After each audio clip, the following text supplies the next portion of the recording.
Shalom, saudara-saudara yang dikasihi Tuhan. Saya mau membagikan firman Tuhan. Sebelumnya kita berdoa. Ya Tuhan, kepadamu kami datang, memohon hikmat dan pengertian supaya firman-Mu sungguh-sungguh berkuasa dalam hidup kami, meneguhkan dan memimpin kehidupan kami. Dalam nama Yesus kami berdoa. Amin. Saudara-saudara, saya ingin membacakan firman Tuhan dari Markus pasal 10. Ayat 35 sampai 52, tapi tentu saya tidak akan membacakan keseluruhannya, tapi saya baca ayat 35 sampai 37. Lalu Yakobus dan Yohanes, anak-anak Zebedeus, mendekati Yesus dan berkata kepadanya, "Guru, kami harap supaya engkau kiranya mengabulkan suatu permintaan kami." Jawabnya kepada mereka, "Apa yang kamu kehendaki aku perbuat bagimu?" Lalu kata mereka, "Perkenankanlah kami duduk dalam kemuliaan-Mu kelak, yang seorang lagi di sebelah kananmu dan yang seorang di sebelah kirimu." Lalu ayat 50 sampai 52. Lalu ia menanggalkan jubahnya. Ia segera berdiri dan pergi mendapatkan Yesus. Tanya Yesus kepadanya, "Apa yang kau kehendaki supaya aku perbuat bagimu?" Jawab orang buta itu, "Rabuni, supaya aku dapat melihat." Lalu kata Yesus kepadanya, "Pergilah, imanmu telah menyelamatkan engkau." Pada saat itu juga melihatlah ia, lalu ia mengikuti Yesus dalam perjalanannya. Saudara-saudara, saya berikan tema motivasi berdoa.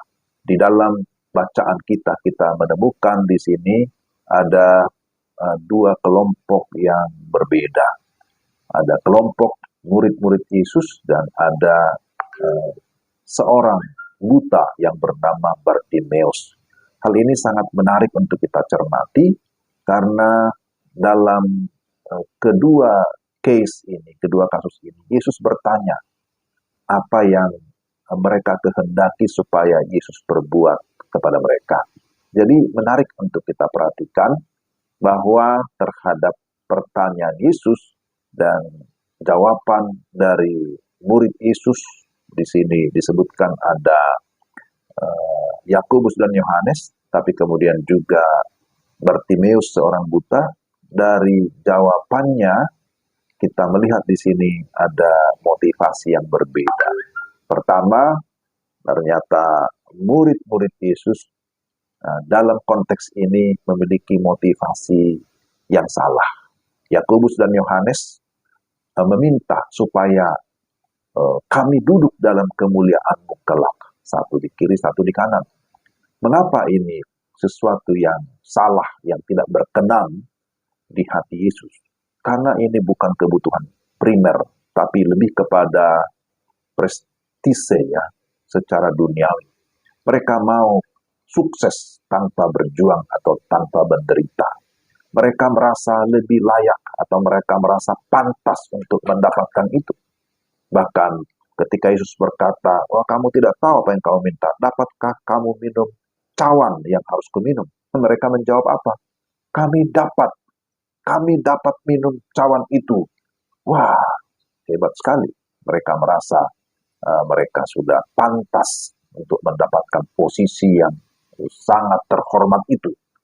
Bahkan mereka meminta dengan santai tanpa rasa bersalah, yang justru menimbulkan kemarahan bagi 10 murid yang lain.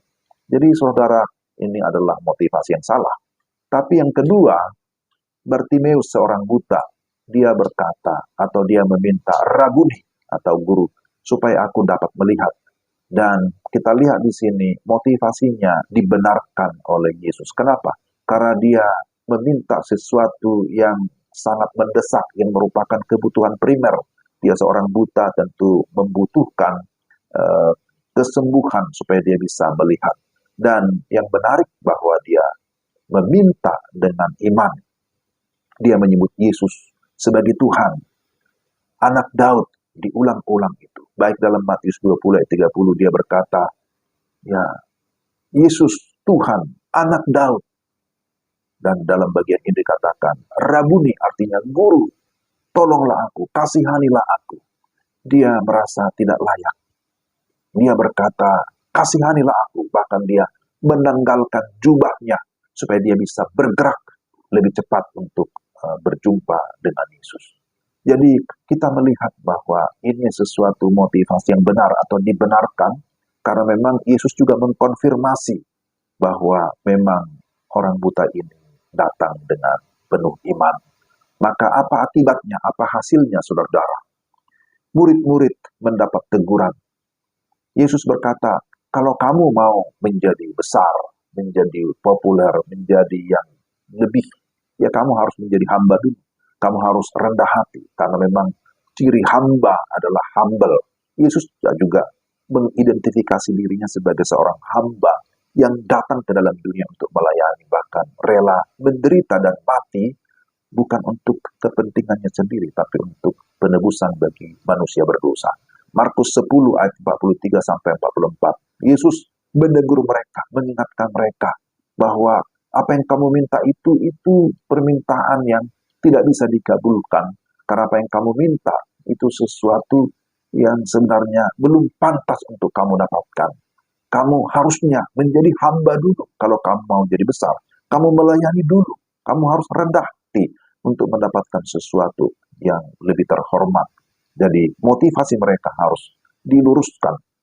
Motivasi mereka harus dievaluasi supaya tidak berorientasi kepada kesuksesan yang lahiriah atau kesuksesan secara duniawi.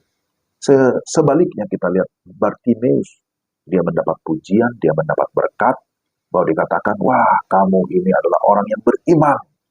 Dia mengalami pemulihan baik secara jasmani, dia bisa melihat, tapi dia mengalami pemulihan secara rohani. Yesus berkata, imanmu menyelamatkan engkau. Karena memang dia memiliki iman yang sejati. Ada satu pengakuan bahwa Yesus adalah Tuhan, bahwa Yesus adalah anak Daud, bahwa Yesus adalah Sang Guru Agung yang berkuasa. Yang berkuasa bukan hanya menyembuhkan secara fisik, tapi juga mengampuni dosa.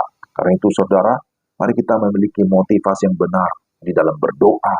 Tapi bukan hanya berdoa, memang konteks bacaan kita mengenai permintaan atau doa, tapi motivasi yang benar di dalam berkarya, dalam bekerja, di dalam melayani, di dalam memberi, di dalam segala sesuatu supaya Tuhan dimuliakan. Jadi motivasi utama kita adalah supaya Tuhan ditinggikan, Tuhan dimuliakan melalui kehidupan kita, melalui doa kita, melalui karya kita, bahkan melalui pelayanan, melalui segala sesuatu yang kita lakukan. Kiranya Tuhan memberkati saudara sekalian. Mari kita berdoa. Tuhan, meteraikanlah kami firman-Mu dalam hidup kami. Roh Kudus menolong kami supaya kami tidak hanya mendengar, tapi kami dapat menerapkan dalam hidup kami. Dalam nama Tuhan Yesus, kami berdoa dan mengucap syukur. Amin. Sampai di sini perjumpaan kita. Tuhan memberkati saudara sekalian. Salam.